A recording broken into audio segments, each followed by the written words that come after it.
আমি আপনাদের সামনে এমন এক বক্তাকে আহ্বান জানাচ্ছি, যিনি এক প্রভাবশালী বক্তা, যিনার দ্বারা আমার ইশারা আব্দুল শকুর স্যার, তিনাকে আপনাদের সম্মুখে কিছু কথা তুলে ধরার জন্য আহ্বান জানাচ্ছি।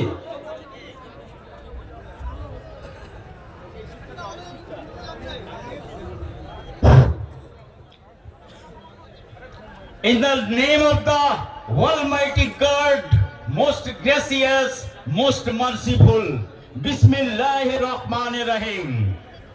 শ্রদ্ধেয় উপস্থিত বিজ্ঞ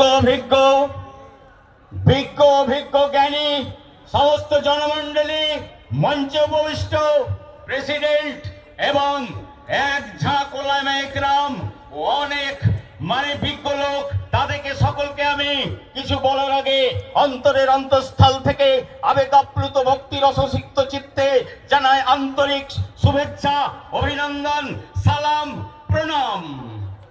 আমি আলোচনার পূর্বেই জানাই সমস্ত প্রশংসাই হলো সেই এক যিনি অদ্বিতীয়, যিনি অতুলনীয়, হুই ইজ অমনিপোটেন্ট, অমনিসায়েন্ট, অমনিপ্রেজেন্ট, আনপ্যারালেলড, ইউনিক, যিনি সৃষ্টি করেছেন আপনাদেরকে আমাদেরকে, যিনি সৃষ্টি করেছেন সাত আসমান, যিনি সৃষ্টি করেছেন সাত জমিন, যিনি সৃষ্টি করেছেন সূর্য চন্দ্র গ্রহ নক্ষত্র তারা আকাশ বাতাস মালভূমি সমভূমি, যিনি সৃষ্টি করেছেন, যিনি বানিয়েছেন চায়ের দোকান থেকে ভারতবর্ষের মতো মাননীয় প্রধানমন্ত্রীকে, আর যিনি পারেন মাননীয় প্রধানমন্ত্রীকে চায়ের দোকানের কর্মচারীদের নামাতে পারেন।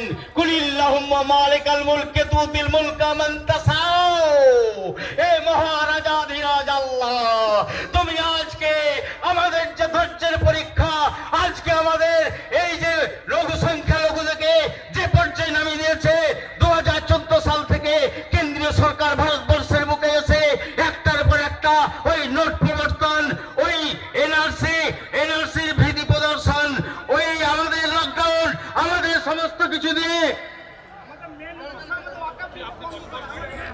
আমরা, এটা জালসা নয়, এটা কোনো মিলাদ নয়, এটা ওয়াকাফের বিরুদ্ধে কেন্দ্রীয় সরকার যে ওয়াকাফ বিলের বিরুদ্ধে যে ভাবে অন্যায়ভাবে রাতারাতি নিজে সই করিয়ে সে ওই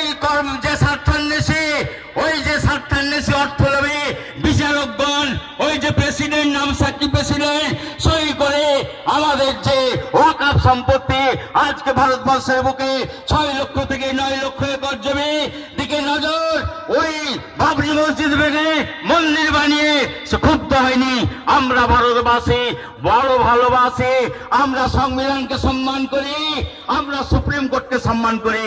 আজকে সুপ্রিম কোর্টে অবমাননা করা হচ্ছে, দুর্ব্যবহার করা হচ্ছে, কিছু স্বার্থান্বেষী বিচারক তারা অর্থের লোভে, পদের লোভে আজকে সই করে দিয়ে এই অন্যায় ওয়াকাফ বিল, যে বিলে আমাদের মাদ্রাসা, আমাদের কবরস্থান, আমাদের যে ঈদগাহ, আমাদের দরগা, যে 6 থেকে 9 লক্ষ যে একর জমি আজকে নজর পড়েছে, সব পিছিয়ে দিয়েছে, ভিখারি হয়ে গেছে।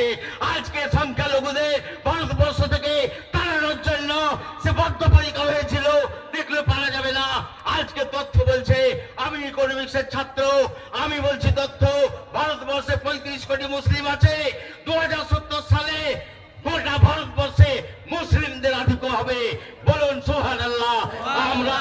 আমরা আগামী দিনে ভারতবর্ষ আমাদের হাতে আসবে, ধৈর্য ধরুন, ভেঙে পড়বেন না। আল্লাহ সুবহানাহু ওয়া তাআলা বলেছেন, বিপদে ধৈর্য হারা হবেন না। আমাদের সাহায্যকারী কে? একমাত্র মহান আল্লাহ। আমাদের একমাত্র অভিভাবক কে?